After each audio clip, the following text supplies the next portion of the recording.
Cet épisode 5 de WandaVision ne manquera pas de décrocher quelques mâchoires dans l'assistance. Avant de vous expliquer pourquoi cet épisode pourrait bien devenir l'une des pierres angulaires du Marvel Cinematic Universe. Après 3 épisodes à vivre dans l'illusion télévisuelle créée par Wanda, un épisode 4 qui nous expliquait ce qu'il se passe dans le monde de poche de la sorcière rouge et à l'extérieur, voilà que l'épisode 5 nous plonge dans le cœur de l'intrigue de la série, avec un enjeu tel qu'il n'est pas sans rappeler celui des films Avengers tant les cartes sont rebattues. Tout d'abord, on commence par une longue séquence qui vient expliquer les derniers mots de Monica Rambeau à la fin de l'épisode 4, tout ça, c'est Wanda. Si WandaVision pouvait nous laisser croire au début que Wanda était une victime d'un puissant télépathe, on comprend finalement que c'est elle qui contrôle totalement la réalité dans la petite ville de Westview. Sa sitcom n'est qu'un fantasme devenu réalité et les personnages de la série sont des otages du deuil de la sorcière rouge. Wanda ne fait pas que manipuler les pensées de ses gentils voisins, elle contrôle la totalité de ce monde comme une déesse pourrait le faire. Le temps, l'espace, la matière. Tout est sous son contrôle. L'occasion de constater que Wanda est clairement l'une des plus puissantes Avengers et mutantes de l'univers Marvel. Elle aurait été capable de se défaire de Thanos seule, rappelle d'ailleurs un membre de l'agence SWORD lors d'un briefing. Qui peut résister à Wanda? Les agents se retrouvent donc face à un dilemme, traiter Wanda comme une terroriste ou comme une amie et victime. Lorsque la première piste pousse l'un des chefs du SWORD à tenter d'abattre la sorcière avec un drone, cette dernière s'en sort sans problème et décide de confronter l'agence directement. On voit Wanda sortir volontairement du champ de force hexagonal qui entoure la ville et menacer le SWORD. Monica Rambeau essaye néanmoins de se placer dans le rôle d'allié et explique à Wanda qu'elle ne veut que l'aider à régler la situation. Seul problème, Wanda n'arrive pas à gérer son deuil et son monde de poche avec Vision et ses jumeaux est bien la seule chose qu'elle souhaite en réalité. Son déni et sa peine sont immenses. Si le monde extérieur veut stopper Wanda, quelques personnages à l'intérieur le souhaitent aussi. D'abord les habitants sous son contrôle. On découvre qu'ils souffrent terriblement du sortilège que leur impose la sorcière rouge. Ensuite, quelques personnages semblent naturellement résister au pouvoir de Wanda, ses fils, Agne, qui demande étrangement à rejouer une scène d'elle-même, et Vision. Du briefing de SWORD on sait que Wanda a dérobé le cadavre du robot et qu'elle a fui avec un veste.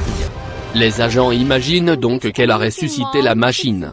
Seul problème, Vision est bel et bien mort, il n'a plus la pierre d'infini qui lui donne la vie et, dans cet épisode, Wanda admet d'elle-même qu'elle ne peut pas ramener les morts à la vie. Lorsque ses 2 fils exigent d'elle qu'elle ressuscite leur chien, elle refuse en expliquant que le deuil est un sentiment important, puissant et nécessaire. Cette leçon de vie est causée indirectement par Agne qui a trouvé l'animal mort. L'a-t-elle tué pour que Wanda réfléchisse par elle-même à ses actions? C'est une possibilité. Surtout si Agne se révèle être Agatha Harkness. Est-ce Pietro? Pour Vision, 2 théories coexistent. Première théorie, il a été bel et bien ressuscité par Wanda et s'oppose de plus en plus à elle grâce à une personnalité qui lui est propre. Ou alors, deuxième théorie, Wanda a placé sa conscience dans son robot de mari et cette dispute conjugale représente, en réalité, le conflit mental et émotionnel qui se joue dans le cerveau de Wanda, entre elle et elle-même. Nous avons une préférence pour la deuxième théorie. Wanda explique par exemple à ses enfants qu'elle et Vision partagent souvent le même esprit. Mais lorsque sa conscience se fait trop rebelle, elle l'expédie ailleurs, ici, le bureau de Vision. C'est dans ce bureau que Vision découvre la souffrance des vrais habitants de Westview. Mais, la révélation la plus fondamentale n'intervient qu'à la toute fin de l'épisode. Après une dispute homérique entre Vision et Wanda, le couple est interrompu par la sonnette de leur maison. Wanda ouvre la porte et un jeune homme aux cheveux argentés se tient devant la porte. Il s'agit de Pietro Maximoff, son frère jumeau. Premier twist.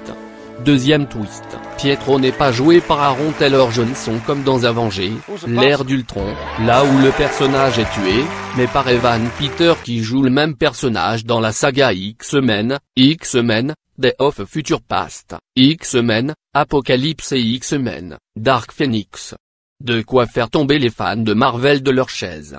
En effet, pour des raisons de droit, les X-Men, qui sont des héros des comics Marvel, n'ont jamais été intégrés au MCU jusqu'alors. Wanda et Pietro étaient de discrètes exceptions et dans les films Avengers, il n'est jamais fait référence à leurs conditions de mutants. Pourtant, dans les comics, les X-Men sont totalement inclus dans l'univers des Avengers. Rien ne se perd, rien ne se crée, tout se transforme.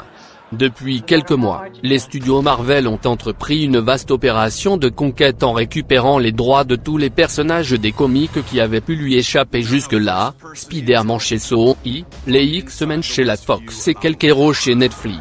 Aujourd'hui, presque tout le monde est de retour dans la même écurie, ce qui permet au Marvel Cinematic Universe d'explorer de nouveaux arcs narratifs. L'apparition de Pietro avec le visage d'Evan Peter fait dire à la scientifique Darcy Le Hic qui regarde la sitcom de Wanda, elle a recasté son frère Pietro.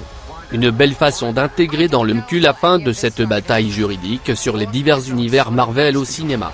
WandaVision fait le lien et signe le départ d'un MCU encore plus vaste. Rappelons par exemple que le père des jumeaux Maximoff n'est autre que le mutant Magneto. Les possibilités scénaristiques sont décuplées. Mieux que simplement réécrire l'histoire, WandaVision ouvre la voie des univers parallèles. Le prochain film Doctor Strange Into Multiverse of Madness sera très probablement nourri de ces concepts. Des univers parallèles qui coexistent et enrichissent l'intrigue. Le Pietro que Wanda enlace dans cet épisode 5 est bien son frère. Mais il appartient à une autre dimension. Son vrai jumeau, Pietro Aaron Taylor Johnson est toujours mort et elle vit avec ce deuil. L'apparition de ce nouveau Pietro est un moyen de lier les univers et de jouer avec d'autres personnages Marvel. C'est aussi une façon d'explorer très finement les émotions profondes de Wanda, sa gestion du deuil et d'offrir une vraie réflexion philosophique sur la mort au spectateur.